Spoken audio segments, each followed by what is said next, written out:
Hi. Welcome back. In the last video, we left off after learning the 5 main parts of the Photoshop screen and a little bit about the brush tool as we started to actually sketch our mini faces of the imagination in Photoshop. In this video, we're going to explore some tricks and techniques to painting, including what to do if you make a mistake, how to fill large areas at once without having to spend forever using the brush tool, how to save your picture, and different ways to save your picture to make sure you can go back and edit it. And here we go. So the first thing we're going to talk about is how to fix a mistake that you may have made. I left off coloring super well inside the lines, and I need to do some touch-ups here. One way I can touch up my picture is by using the eraser tool and just erasing the excess lines that I drew outside here. So if I look at my toolbox, it's the one that looks like, gasp, an eraser. Again, hovering over this eraser tool will tell me that if I press E, I've selected it. The eraser tool works like the brush tool in that I can do different options for how my eraser looks, as well as my size up here. So if I hover over here and I start erasing, what the heck is going on? It's erasing in blue. That's because the eraser is going to put in the background color of whatever is in our background swatch over here on the left. So because my background color is blue over here, it erased to a blue background. Now if I wanted to make that white, I'm going to go ahead and choose the white swatch. I'm going to flip these, so now my background color is white. And if I go in and erase that, I'm getting a white background color. So that's one way to fix a mistake, is to erase. Now as you can see, I kind of lost some of my outline right here. So I actually want to just undo what I've done. There are a couple different ways you can undo in Photoshop.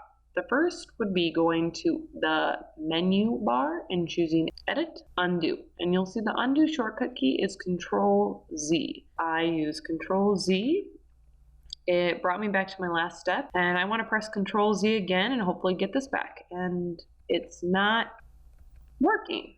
Weird. That's because if you use Edit, Undo in Photoshop, it will only go back one step. So if I press Undo here and go back to Edit, my undo has switched to redo. The menu version of undo only holds one step. Instead, Photoshop has what's called the history panel that looks like this, the arrow going backwards. If I click that, I'm going to see this window of every single thing I've done since I opened my project. And I can drag this bigger by pulling down in the right-hand corner. So I'm going to see this is the original document that I started with. And if I click on the words, it completely brings me back to the original state. I then have every single thing I did since I opened it. So I can click on open, and that's what it looked like when I opened it. I can click on the brush tool, and that's the first brush that I did. That's the first eraser I accidentally did in blue. And then when I fixed it in white on the left side, and when I fixed it in white on the right side. So I can click backwards or forwards in this history panel to fix any mistakes that I may have made. Now, one word of caution, the history panel will only save the last 20 steps in Photoshop.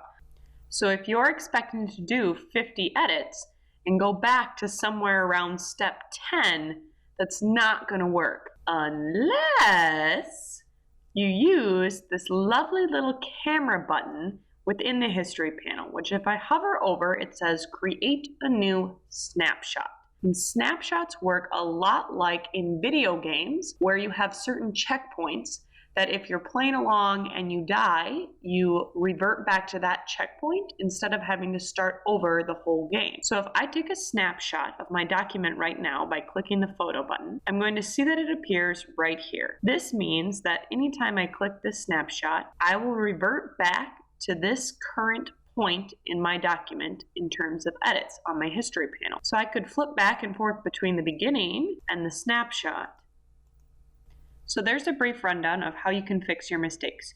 You've got your eraser tool, your edit undo or Control Z, and then the history panel. And at this point, I'm really sick of trying to use my brush to get super close to fill in my whole face with this one color. So I'm going to step back to the very beginning, and I'm going to use my paint bucket over here in my toolbox, which is actually shortcut key G, and the paint bucket will fill anywhere in a set of lines with whatever color is in our foreground swatch.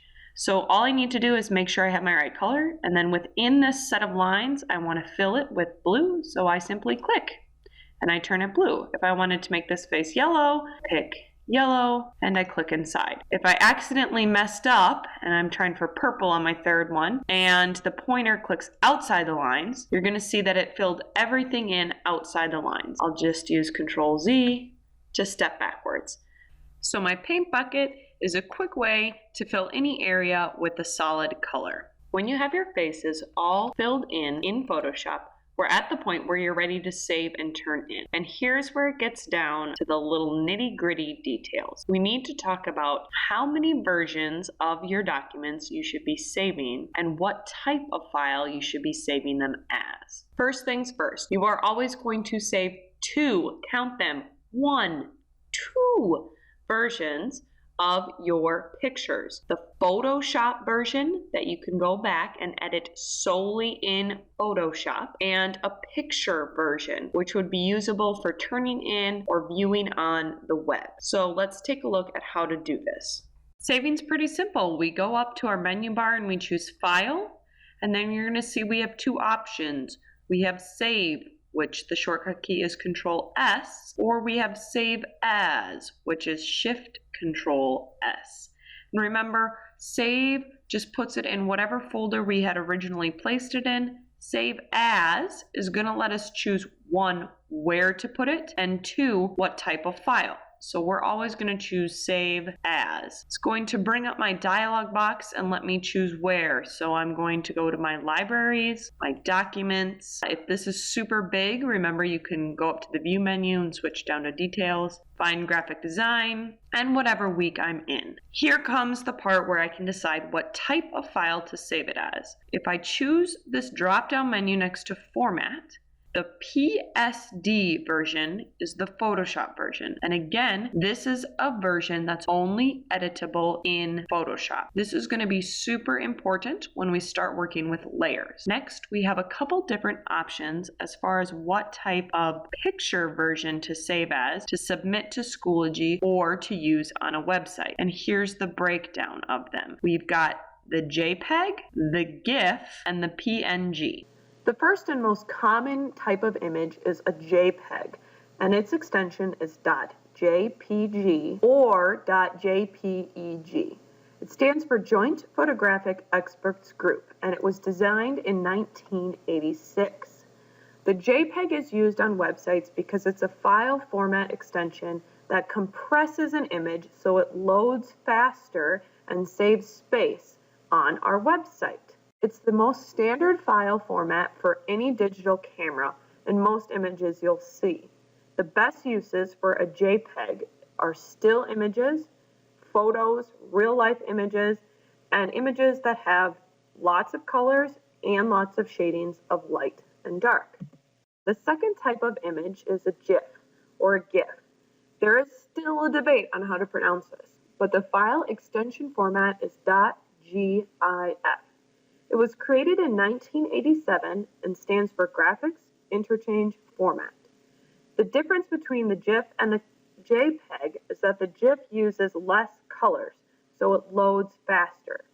The GIF can also be transparent or animated.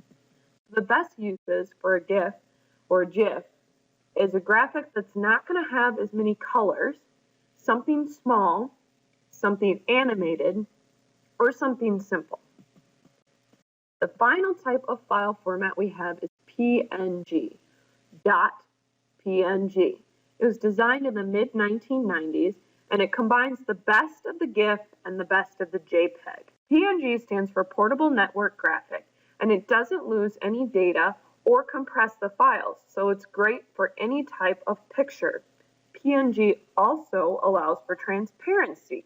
Therefore, the best uses can be web images such as logos that you need transparent backgrounds for, images that you are working on editing that might be a higher file size, or images that you want in high res. So most of the time we're going to use a JPEG image, but sometimes we'll go with a PNG or a GIF.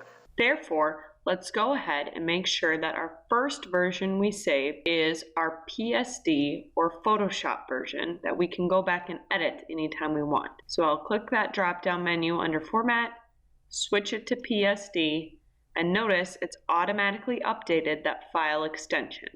Then I can simply click Save. At the top, I'll see that it's saving and it's at 0%. Sometimes this can take a while depending on your file size. It will disappear when you're done saving. Then I'll do another file, Save As. Again, I should be able to check that I'm already in my current week to save it into, and drop down my format to change it to a picture version. Our most common one, like I said before, is going to be JPEG. So I'll choose JPEG and then choose Save. I already had a previous version of the JPEG, so it's asking me to replace it. I do want to replace this, so I'll choose OK, and then I get an option box for how I want to save my JPEG. We have this scroll bar here, which allows us to choose a low version JPEG, a medium version JPEG, a high version, or a maximum. I typically go around the high, which is anywhere from our 8 to 9 range, and then click OK. Again, it will save in the background, and you'll know when this disappears that it's finally finished saving and you're done. So if we pop back over to Schoology, you're going to see that what you submit for grading is the Many Faces of Your Imagination, the JPEG version.